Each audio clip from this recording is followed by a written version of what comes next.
Halo, selamat pagi saudara. Kita berjumpa lagi dalam program Sapa Kendari. Seperti biasa saudara, dalam program Sapa Kendari kita akan membahas informasi yang terkait yang bisa kami sampaikan ke publik. Nah, pagi hari ini kita akan membahas terkait tentang kesadaran berlalu lintas. Di studio kami telah hadir narasumber yang sangat berkompeten untuk memberikan kita informasi terkait dengan tema yang kita angkat pada pagi hari ini, yakni Dirla Direktorat Lalu Lintas Polda Sulawesi Tenggara dalam hari ini Bapak Kombes Pol Argo Yuwono. Selamat pagi Pak. Ya, selamat pagi. Apa kabar hari ini Pak? Baik, alhamdulillah. Mungkin Pak bisa memberikan informasi apa kepada masyarakat atau publik terkait dengan tema yang kita angkat pada pagi hari ini Pak ya? Ya baik, terima kasih sebelumnya, kami sangat senang sekali hari ini bisa menyampaikan informasi kepada masyarakat, khususnya di wilayah Sulawesi Tenggara ini. Jadi kita baru selesai melaksanakan kegiatan operasi patuh, yang dilaksanakan selama 14 hari dari mulai tanggal 14 sampai dengan tanggal 27 Juli. Kemudian dari hasil evaluasi memang, terjadi peningkatan pelanggaran dibandingkan tahun 2024. Namun tentunya peningkatan pelanggaran ini harus bisa dilihat secara positif, artinya memang, di sini kita bisa melihat bagaimana pertumbuhan ekonomi juga menjadi salah satu faktor, berkaitan dengan pertumbuhan angka kendaraan. Karena tentunya dengan meningkatnya jumlah kendaraan, ini juga memiliki faktor yang signifikan terkait dengan potensi kerawanan ataupun potensi pelanggaran yang dilakukan oleh masyarakat. Oke. Ya. Pak Dir, seperti Pak Dir katakan bahwa ini masalah ekonomi semakin banyaknya kendaraan Pak Dir. Tapi mungkin meskipun banyak kendaraan kalau sadar pengguna kendaraan mungkin rawan kecelakaan tidak akan terjadi Pak Dir ya? Iya. Jadi kita harus melihat bagaimana kendaraan ini menjadi salah satu faktor penting, dalam aktivitas masyarakat ya. Lalu lintas tentunya sebagai urat nadi kehidupan, di situ tempat orang berangkat bekerja, berangkat sekolah, mau berobat, mau ke pasar dan semuanya. Sehingga disinilah perihal Kamsautit Lantas ya, kalau kita bicara lalu lintas selalu polisi lalu lintas ini berusaha mewujudkan apa yang namanya Kamsautit Lantas. Kamsel Lantas ini akronim dari keamanan, keselamatan, ketertiban, dan kelancaran. Artinya sebetulnya dari rumusan tersebut, pada saat kita ingin lancar, harus tertib, makanya Tipcar. Tapi yang di depannya sendiri sudah dia dahului dengan Kamsel, yaitu apabila kita ingin selamat harus aman. Kalau tidak aman berarti tidak selamat, guys. Kalau tidak, tertib berarti tidak lancar. Makanya kan tulisnya Kamsel Tipcar Lantas. Nah, disinilah polisi melakukan kegiatan yang namanya Turjawali. Jadi pelaksanaan kegiatan seperti pengaturan, penjagaan, pengawalan, dan patroli. Apa yang diatur? Yang diatur adalah kegiatan pergerakan masyarakat pada saat mereka berpindah dari satu titik ke satu titik yang lain. Nah, disinilah tentunya bagaimana peran edukasi Ya, secara preventif, kegiatan-kegiatan himbauan yang sudah kita lakukan, sosialisasi, sampai dengan ujungnya adalah penindakan tindakannya. atau penegakan hukum. Tentunya ini adalah pilihan terakhir. Nah, itu tentunya masyarakat juga harus melihat, jangan melihat ini adalah bagian dari siksaan ya. Kenapa kok polisi sering menindak? Tapi sebetulnya Tindakan lain. ini adalah bagian dari sarana edukasi. Kita berusaha berikan edukasi kepada masyarakat, namun secara tegas. Karena sebetulnya fase penindakan ini ada dua, yaitu secara justisial ataupun non justisial.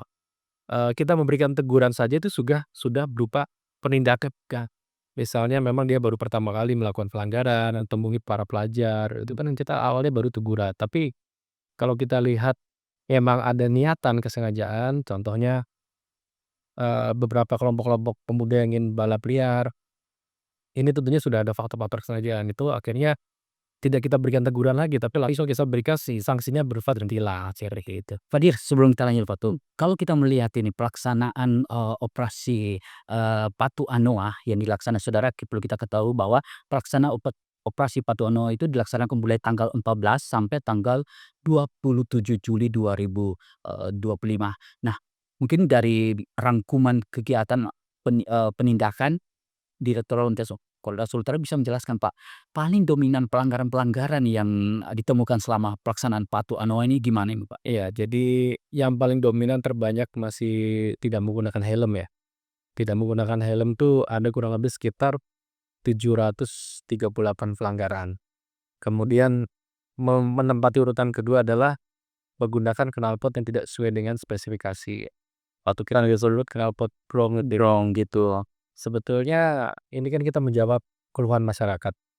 Kita biasanya memang ada program namanya Jumat Curhat, di mana di situ masyarakat, memberikan keluhan ataupun harapan-harapan kepada kepolisian, dan ternyata memang banyak sekali yang mengeluhkan tentang, kegiatan-kegiatan masyarakat atau kelompok-kelompok, yang meresahkan khususnya pada saat malam minggu, menjelang dini hari kan. Ini tentunya kan mengganggu aktivitas. Masyarakat yang harus istirahat akhirnya terganggu jadi nggak bisa tidur. Di situlah akhirnya polisi melakukan penindakan karena memang, knalpot yang digunakan ini terlalu berlebihan, tidak sesuai dengan spesifikasi ya. Oke, yang standar gitu, Pak, ya. Iya ya, perlu kita ketahui saudara beberapa kali tim, Kompas TV melakukan juga peliputan terkait dengan penindakan ya, kepada pengguna kendaraan yang menggunakan kandel petrol seperti dilakukan oleh Satlantas Polresta Kendari yang sering sekali memberikan atau menindak kepada, pengguna kendaraan yang menggunakan kandel petrol gitu. Dan memang itu Pak Pak, Dirlantas memang itu sangat-sangat tidak diampuni ya kalau pengguna kendaraan itu menggunakan kendal bog gitu loh. Sebetulnya kita kan tawarkan opsi, mau apa namanya, diganti atau diganti di kantor polisi atau diganti sendiri. Tapi biasanya pada saat kita lakukan penindakan itu rata-rata kendaraan yang digunakan saat itu selain menggunakan knalpot tidak sesuai dengan spek, sudah tidak menggunakan kelengkapan yang lain. Jadi tidak menggunakan plat nomor, tidak ada spionnya, jadi pelanggarannya itu banyak sekali. Iya. Dan itu langsung diberikan, penindakan tegas itu, Pak. Iya, kita tindak tegas dan tidak ada beberapa juga tidak ada surat-suratnya. Jadi memang, ya memang mungkin ini memang akan menyiapkan diri untuk kegiatan itu tadi, balap liar tadi. Iya, Pak. Iya. Meskipun ya pihak dari, mungkin dari kepolisian lalu lintas terus berupaya, Pak, ya, terus supaya untuk sosialisasikan edukasi. Tapi mungkin, Pak, mendominasi penggunaan kendal pot brong ini mungkin para pelajar itu, Pak, karena seringkali kita lihat di lapangan itu gimana nih, Pak? Biasanya memang dari profesinya memang sebagian besar pelajar ya. Mungkin memang fase masanya, sehingga mungkin ke depan kita juga akan berdiskusi dengan teman-teman dari stakeholder terkait, apakah perlu disiapkan mungkin ada sarana untuk menyalurkan bakat. Mungkin nanti dari provinsi, dari Pemprov sendiri, bisa menginisiasi mungkin ada tempat yang bisa digunakan untuk menyalurkan bakat lewat gitu, Pak, ya. Tapi karena mereka melaksanakan kegiatan ini kan di jalan raya, Iya. tentunya kan faktornya juga lebih berbahaya, sehingga di situ polisi tentunya harus, bisa mengingatkan ya, jangan sampai mereka juga jadi korban. Oke deh. Pak, tadi Pak Dirlantas katakan bahwa, pelanggaran tahun ini, semakin meningkat gitu, Iya. Pak. Kalau dari kacamata, Bapak sendiri menilai kenapa hal ini terjadi, Pak? Meskipun memang Bapak katanya semakin banyak kendaraan atau mungkin kesadaran dari masyarakat kita yang belum ada nih, Pak? Ya tentunya, eranya seperti itu ya. Jadi polisi tentunya juga tidak bangga ya, tidak bangga semakin banyak penindakan, wah kita senang gitu, Berhasil. berhasil. Padahal sebetulnya kenapa kok pelanggaran ini meningkat? Hampir 58%, selain memang faktor kesadaran, ini juga tentunya, bagaimana fenomena saat ini yang didominasi mungkin ada istilah FOMO, kemudian, kelompok-kelompok yang mungkin ingin mencoba sesuatu yang baru seperti itu ya. Sehingga kita juga menekankan kepada pihak sekolah ini tentunya juga bisa memberikan edukasi, orang tua juga bisa memberikan edukasi. Kalau memang sudah waktunya itu waktu yang memang riskan, sebetulnya pola pengamanan yang sederhana adalah dari orang tua. Cukup mereka telepon disuruh pulang, anaknya di mana malam minggu sudah jam 12 jam 1 tapi kok belum kembali. Karena pada saat mereka nanti sudah apa, sudah melebihi dari jam jam malam tersebut, terpancing dengan kelompok-kelompok yang lain, akhirnya terjadilah potensi balapan, kemudian terjadi pelanggaran dan sebagainya. Jadi peran sekolah ini juga sangat penting. Kondisi ini kan sebetulnya kan hanya menduduki mungkin 20%-nya saja. Mereka sebagian besarnya waktunya di sekolah dan di rumah. Jadi sebetulnya peran dari orang tua dengan para guru ini juga Sangat sangat berperan sekali, Pak, ya. Ya memang saudara kita ketahui bahwa baru-baru ini di hari terakhir mungkin malam Minggu ya, Dirlantas itu Pak, ya, ya, operasi penertiban gitu ya, Pak. Mungkin mungkin dilaksanakan itu tengah malam sampai dini hari, betul, Pak, ya? Gimana itu, Pak, hasil yang didapat pada malam itu tersebut, Pak? cukup banyak ya. Jadi memang ada beberapa yang memang sudah menyiapkan diri. Jadi, eee, tapi dengan adanya patroli akhirnya jadi mungkin tidak jadi laksanakan karena mereka juga menunggu. Gitu, Pak. Pokoknya nanti polisinya pergi atau selesai, kita akhirnya tunggu sampai dini hari, kita pastikan, adik-adik ini pulang dengan selamat. Tentunya ini juga kita bukannya untuk mengurangi kesenangan ya, tapi karena memang lokasinya atau tempatnya tidak diperbolehkan. Oke. Pak, meskipun ya operasi pati ini telah selesai, Pak, telah berhasil dilaksanakan, apakah operasi-operasi tersebut akan dilakukan intens oleh orang pihak dari Ya, Polda tentunya ini operasi ini kan, eee, bukan karena ada operasi terus kita melakukan penindakan ya. Namun sebetulnya nih operasi ini adalah, bagian bagian ininya nih, bagian puncaknya. Tapi sebetulnya setelah tidak ada operasi, ya kembali lagi nih, fasenya tadi, melaksanakan kegiatan preventif, dan kegiatan lainnya. Jadi, sebetulnya kita ingin melihat atau evaluasi pada saat operasi ini, bagaimana tingkat kepatuhan masyarakat tuh sudah patuh atau belum. Nah, setelah operasi karena di situ kan nanti akan dihitung dan dinilai. Jadi, kita bisa melihat, oh ternyata evaluasi di bulan Juli ini masih ada tren peningkatan. Tapi di sisi lain memang walaupun ada peningkatan dan jumlah kecelakaan memang juga meningkat 30-an%, tapi alhamdulillah untuk fatalitas korbannya kecelakaan menurun.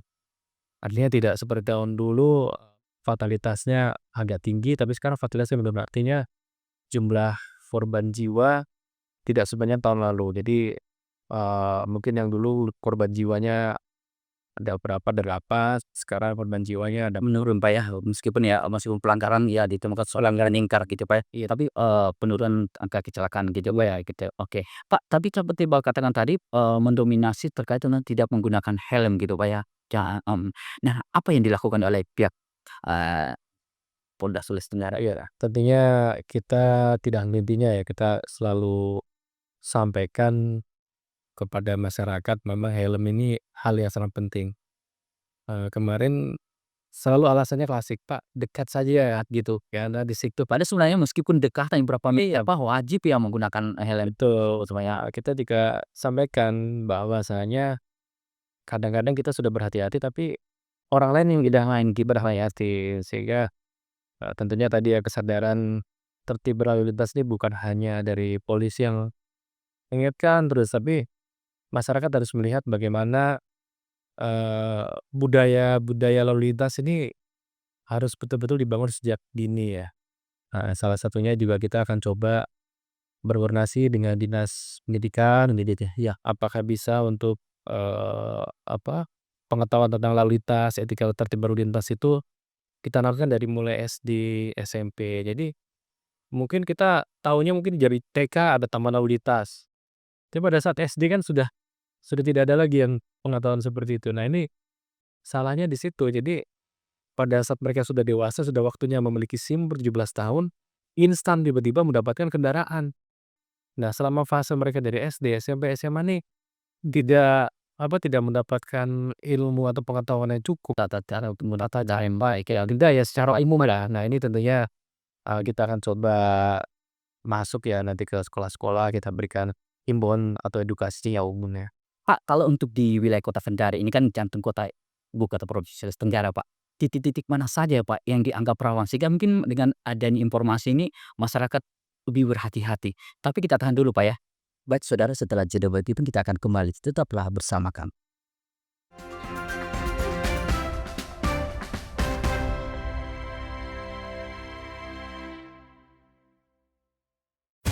Saat ini, siapapun bisa jadi media,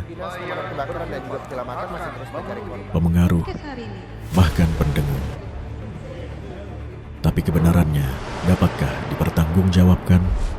Percayalah, hanya pada sumber independen yang menjunjung tinggi prinsip jurnalisme dalam setiap tayangan terbaiknya. Gelar wicara tajam mengupas fakta, memantik solusi. Doktor dan profesor itu bisa abal-abal dan dengan belise. Kenapa lebih memilih jalan ini, jalan yang kemudian jadi tidak aman? Why now? Berita bernilai sebagai referensi, Undang-undang BUMN berujung kegaduhan. serta investigasi yang mengungkap kebenaran. Ikuti saya, saudara. Rosi. Satu meja, The Forum. Sapa Indonesia malam akhir pekan. Dipo Investigasi. Kompas TV. Independen, terpercaya.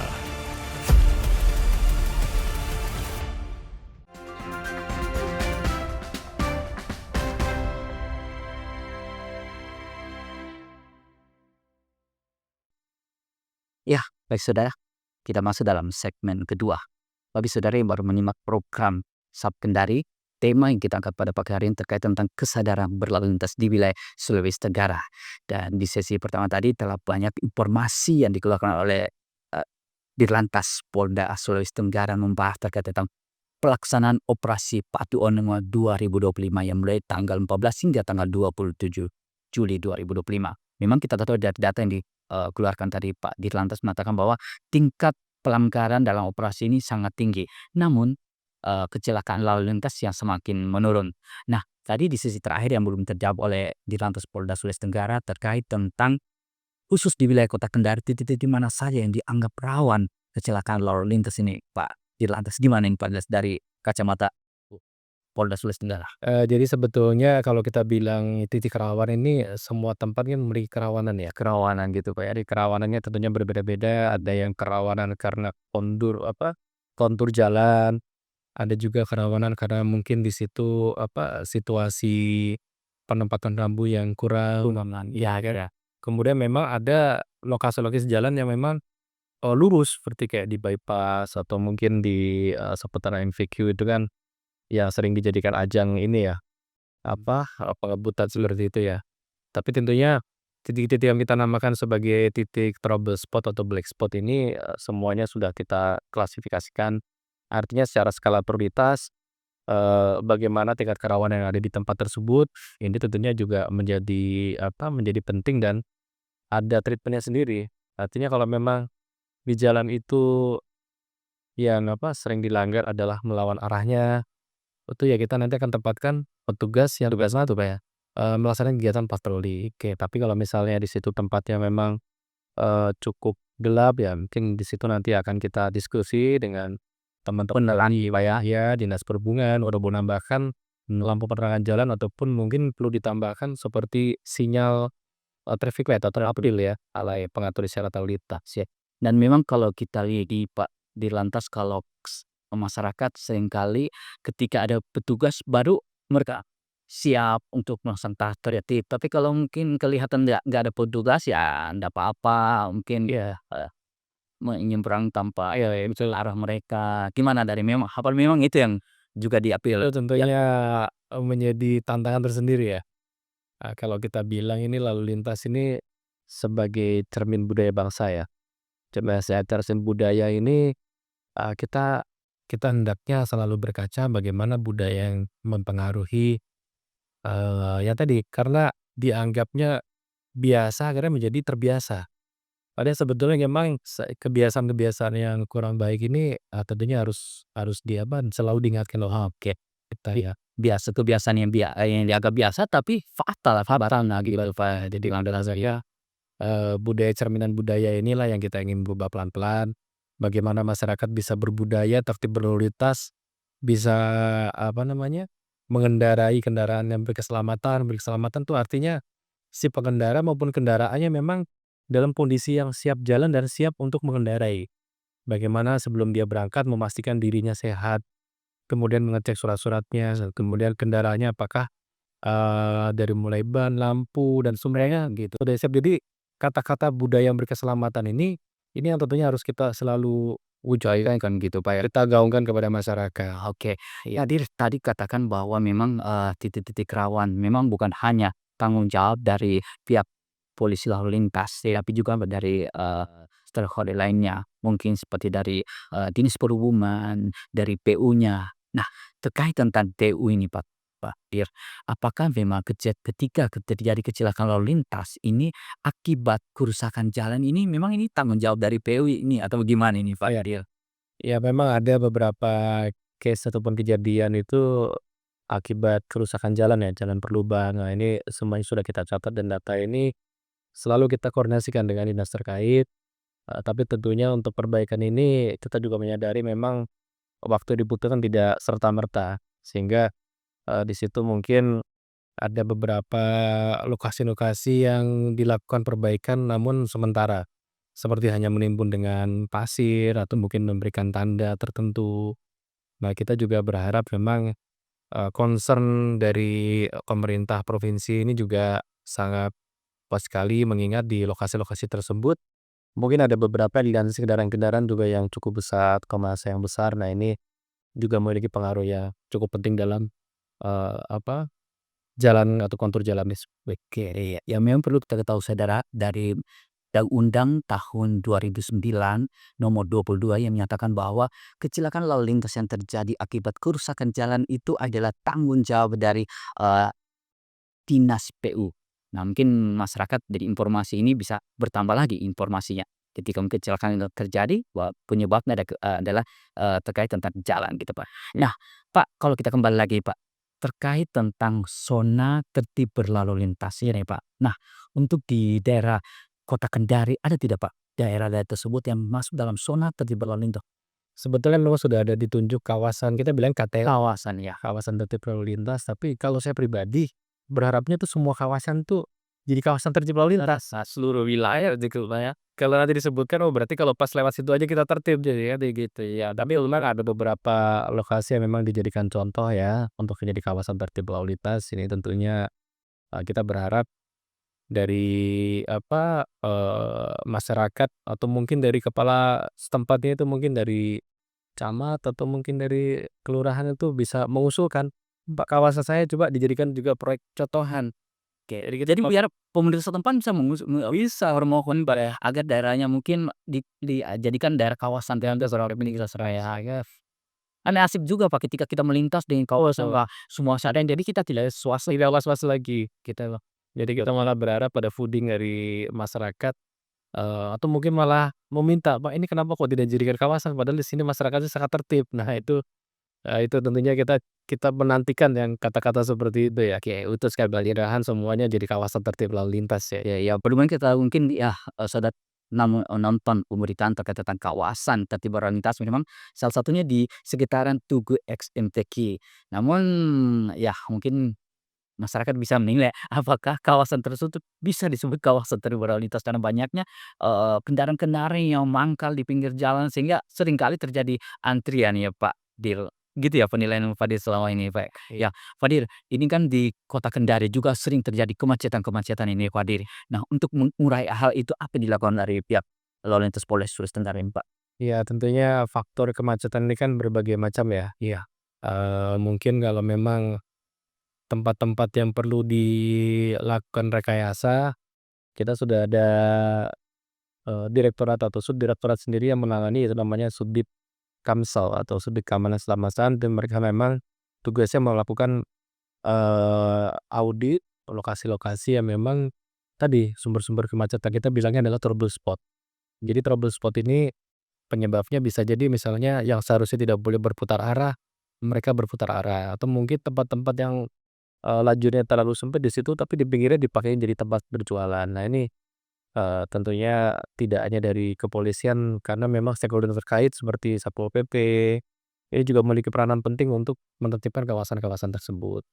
Sehingga, lokasi kemacetan ini atau mungkin di situ tempat anak sekolah yang di situ biasa banyak yang menyeberang tapi tidak terfasilitasi adanya zona zebra cross yang apa, yang memadai. Jadi itu juga salah satu faktor terjadinya kemacetan lalu lintas. Sama ini mudah-mudahan nanti data-data yang sudah kita kita kumpulkan ini, kita berikan kepada pemangku kebijakan seperti Dinas Perhubungan, itu juga dapat, mulai mengevaluasi sehingga lokasi-lokasi zona macet ini juga bisa terurai ya. Oke, Pak Dir, ada tidak Pak daerah-daerah hidik seperti, di traffic light ini, ada pemasangan CCTV supaya karena kita ketahui saudara, memang di Kota Kendari banyak traffic light tapi seringkali juga tidak berfungsi. Jadi itu salah satu pemicu dari, antrian gitu Pak, seperti di daerah Pasar Baru gitu Pak, ya ketika saya sejam saja, traffic light-nya tidak berfungsi, macet bukan main. Mungkin ada sedikit mungkin ada sisi langsung tahu langsung gitu Pak Dir ya? Ya memang untuk CCTV sendiri, saat ini sudah kita pasang ada beberapa titik ya. Kurang lebih ada 20 titik yang di tempat-tempat yang utama, namun tentunya titik-titik tersebut ini juga ya tadi itu ada apa, tidak serta-merta dari kepolisian yang bisa melakukan upaya-upaya di situ. Artinya tadi, apakah mungkin dari traffic light-nya terlalu lama atau mungkin terlalu cepat, sehingga di situ mungkin orang baru jalan sudah berhenti kembali. Nah ini kita nanti akan coba diskusi dengan teman-teman dari Dishub, ya akan kita coba evaluasi dan, lokasi-lokasi yang tadi misalnya traffic light-nya memang sering bermasalah atau mati itu juga nanti akan kita datakan. Oke. Jadi saya hanya memberikan interpretasi bahwa memang kalau, pasca pelaksanaan operasi zebra ini dari kumantau Pak Dir ini di satuan lalu lintas ini banyak tidak informasi Pak Dir bahwa, pembuatan SIM ini semakin meningkat. Berarti kesadaran atau gimana ini Pak Dir? Iya, biasanya seperti itu ya. Jadi, kalau misalnya memang kita banyak melakukan penindakan tuh mempengaruhi ya. Jadi rata-rata memang masih banyak yang belum memiliki SIM aja sih gitu. Tapi kita kan juga berikan himbauan. Artinya himbauan ini dapat diterima oleh masyarakat. Tentunya ini juga ya bagian. Terus satu keberhasilan juga nih Pak Dir, heeh, atau mungkin mereka takut saja atau bagaimana ini Pak Dir? Mudah-mudahan bukan karena takut tapi karena sadar ya. Sadar gitu Pak ya, karena perlu saya infokan dari, pihak, eee, Polresta Kendari dalam hal ini lalu lintasnya mengatakan bahwa, peningkatan pembuatan SIM hingga 50% Pak Dir, selama pasca pelaksanaan ini. Berarti ini salah juga ini masyarakat sudah mulai sadar gitu Pak ya? Masyarakat bukan karena takut karena ditindak ya, tapi Heeh, dan ini juga bagian edukasi kenapa dalam pasal yang disebutkan dalam Undang-Undang Nomor 22 Tahun 2009 tuh ya ada pasal yang menyebutkan tentang tidak memiliki SIM dan tidak membawa SIM. Ini memiliki, 2 arti yang berbeda dan memiliki sanksi yang berbeda. Yang pasti akan lebih berat pada saat dia tidak memiliki SIM, artinya dia tidak punya. Kalau tidak membawa ini saya mungkin di bawahnya gitu Pak ya? nah ini pada saat nanti mungkin dia terlibat, kecelakaan atau dan sebagainya itu tentunya juga hukumannya juga lebih berat lagi. Jadi kita berikan himbauan, kalau memang sudah cukup umur, karena memang SIM ini adalah kompetensi atau legitimasi yang diberikan oleh negara kepada seseorang. Jadi, negara ini menjamin dengan dia boleh mengendarai kendaraan, yaitu dia harus memiliki SIM. Karena negara kita kan negara hukum ya. Jadi sebetulnya ini memiliki apa, signifikan keberadaan SIM ini sendiri. Oke, jadi tidak boleh sembarangan, harus ditinggal. Jadi kemana-mana memang harus selalu dibawa sama seperti KTP. Oke, berarti ketika sudah, anak tersebut sudah usia 17 tahun ya, dia, Pak, khususnya membawa kendaraan WNL yang sudah bisa membawa kendaraan itu memang wajib pastikan SIM itu. Ya seperti saudara bisa mendengar sendiri langsung tadi, Pak Dir mengatakan bahwa ketika terjadi kecelakaan lalu lintas dan, pelaku ini tidak memiliki SIM, Nah, itu itu semuanya fatal hukumannya artinya semakin berat. Nah, lagi. dia tidak Ini kayak gitu, Pak, ya. legitimasi atau memiliki keabsahan membawa kendaraan. Kenapa kok dia membawa kendaraan tersebut? Nah, ini kadang-kadang tidak disadari masyarakat karena tadi mungkin karena edukasi yang kurang dan mungkin pengetahuan yang masih sepotong-sepotong. Nah, ini tentunya mudah-mudahan, ke depan semakin lebih baik lagi ya. Oke, mungkin ada sedikit ingin Pak Dir, apakah ini kan biasa juga ditilang yang tahun-tahun sebelumnya tilang langsung bayar di tempat, apakah boleh hal tersebut Pak Kadi?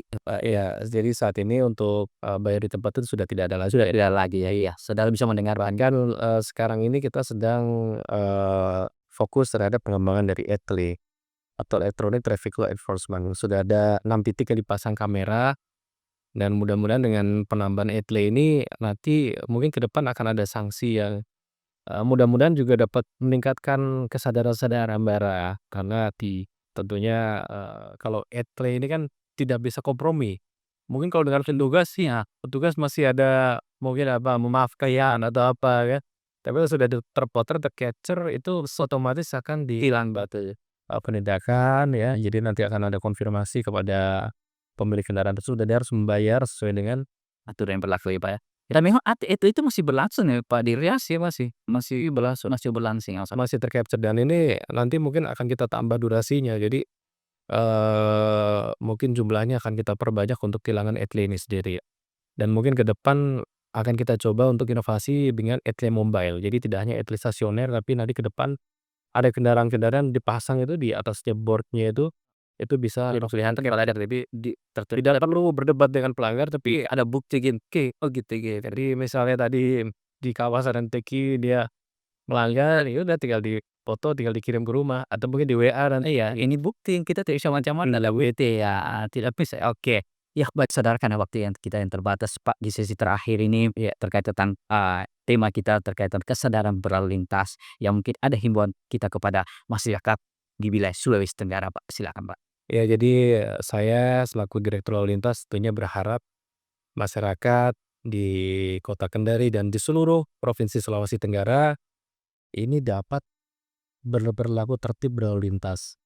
Jadilah polisi untuk diri sendiri, tidak hanya karena melihat petugas kemudian takut. Artinya menjadi polisi untuk diri sendiri, polisi tentunya tidak bisa melakukan terus-menerus melakukan pengawasan, penindakan, tapi dengan menjadi polisi diri sendiri, mungkin orang tua menjadi polisi untuk anak-anaknya, kemudian ibunya juga menjadi polisi untuk keluarganya, artinya saling mengingatkan.